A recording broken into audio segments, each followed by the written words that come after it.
Hola a todos, me llamo Fran Serrano y en este vídeo vamos a tratar un tema referente al protocolo de comunicación en aplicaciones cliente-servidor. Lo primero que tenemos que hacer es definir lo que llamamos un protocolo. En este caso, pues viene definido aquí, es un conjunto de reglas que se establecen en el proceso de comunicación entre dos sistemas. Esto a nivel de protocolo, digamos, de sistemas o de comunicaciones informáticas o telecomunicaciones. En el caso, por ejemplo, de la sociedad, pues también existen protocolos de comunicación en cuanto a, bueno, al lenguaje que utiliza cada uno, a quién te refieres, etcétera. Entonces, digamos que son unas reglas y en base a esas reglas lo que hacemos es pedir algo de una manera concreta y en base a esa petición se nos proporciona algo de una manera concreta. No solo se trata de la secuencia de acciones en las que pedimos las cosas, sino también depende mucho del formato y de la estructura del mensaje que mandamos a la hora de pedirlas. Es decir, nosotros, por ejemplo, en el protocolo cliente-servidor, digamos, más popular que tenemos entre manos y con el que vamos a trabajar prácticamente en cualquier plataforma, es el protocolo HTTP, el Hypertext Transfer Protocol. ¿Vale? Tenéis una dirección aquí que os he dejado donde tenéis mucha más documentación sobre el protocolo. Tenéis algunas otras curiosidades y, bueno, descrito de una forma un poco más extensa. Pero digamos que en resumen, el protocolo HTTP se basa en pedir cosas a un servidor HTTP o lo que conocemos normalmente como un servidor web. Y para pedir estas cosas tenemos normalmente tres partes importantes en la petición. Tenemos por un lado un verbo, por otro lado el recurso que queremos pedir y muchas veces especificamos la versión del protocolo en el cual queremos pedirla. Verbos tenemos varios, pero bueno, en principales tenemos 4. El recurso sí que tendremos que saber siempre qué es lo que queremos solicitar. Y bueno, esto que veis aquí debajo, pues son una serie de cabeceras en realidad. Son información adicional sobre nuestra petición, pero normalmente no nos va a hacer falta, a menos que queramos especificar o particularizar algunas partes de nuestra petición de manera que se tengan en cuenta para el contenido que se nos va a devolver.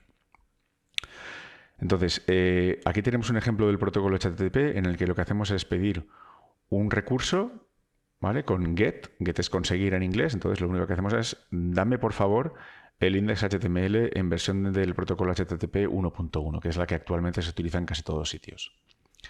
El servidor, por su parte, nos responde indicándonos, bueno, te doy la versión que me has pedido del mensaje, te doy un código de respuesta y te doy el status text. Esto es digamos, el código de respuesta traducido a texto.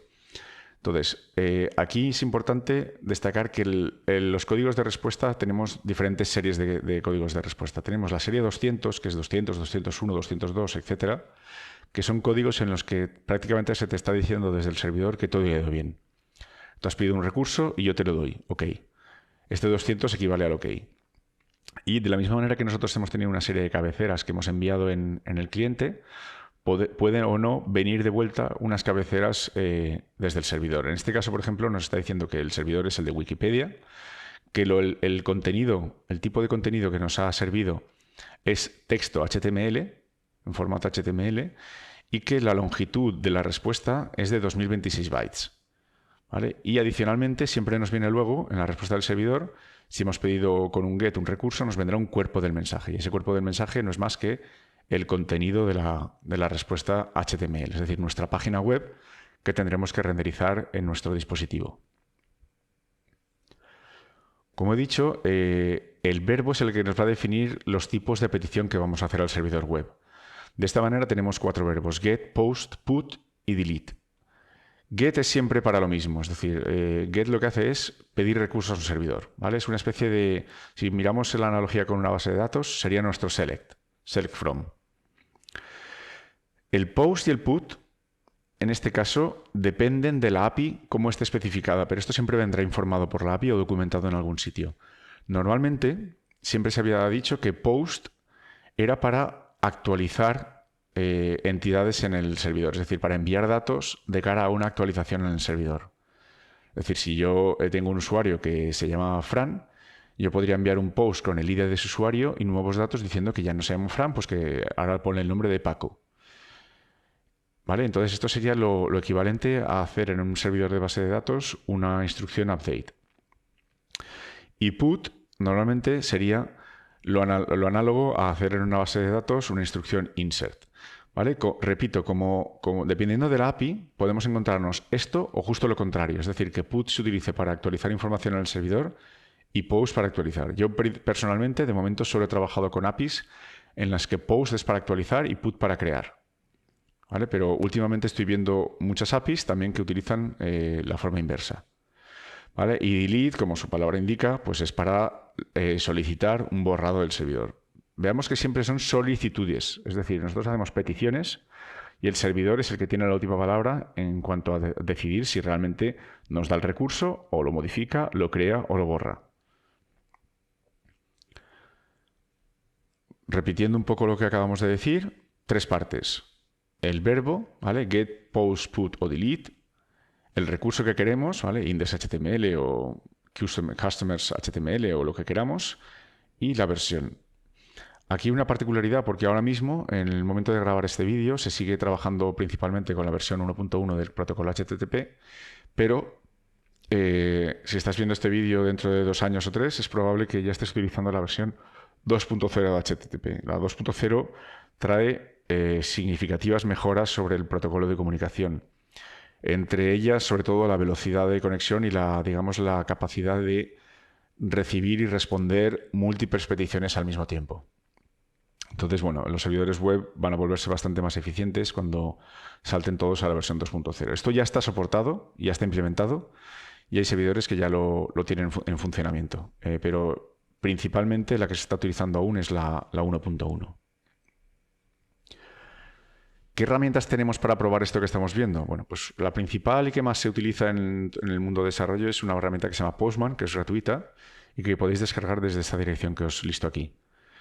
Esta herramienta tiene este aspecto en el que bueno, podemos decidir el verbo con el que queremos enviar la petición. Vemos que hay muchos más, pero los principales son, como os he dicho, get, post, put y delete. Hay uno adicional que debéis conocer porque, por ejemplo, Chrome como navegador, por lo general hace siempre peticiones get.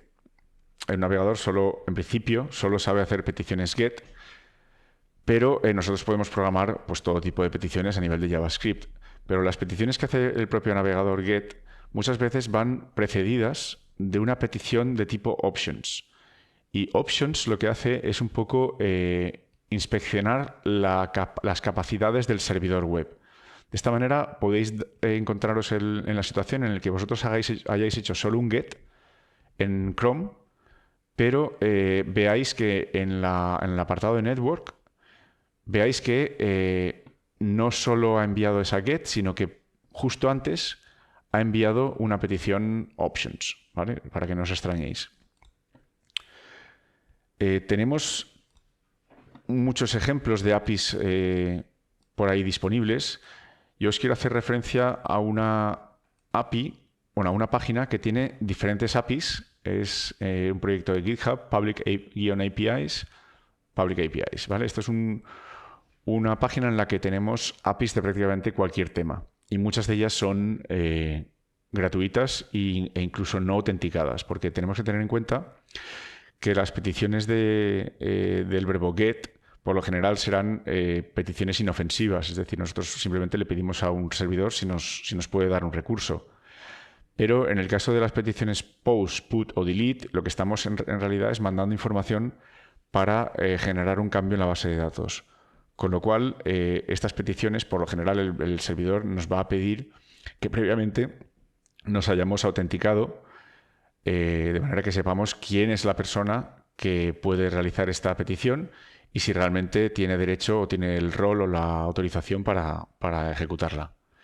Entonces, por ejemplo, si vamos a una de las interesantes, que es Jobs, que también os he listado aquí, GitHub, por ejemplo, tiene una API.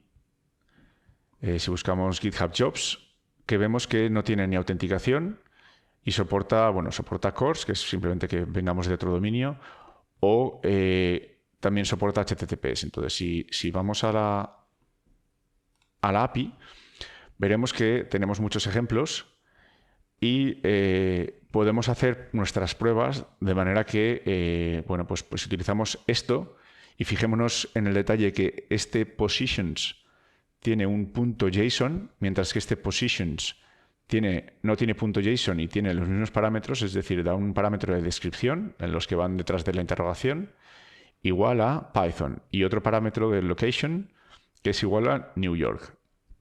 ¿Vale? Si vamos a este ejemplo, veremos que el contenido que nos devuelve el servidor es HTML, es decir, es un sitio web, básicamente.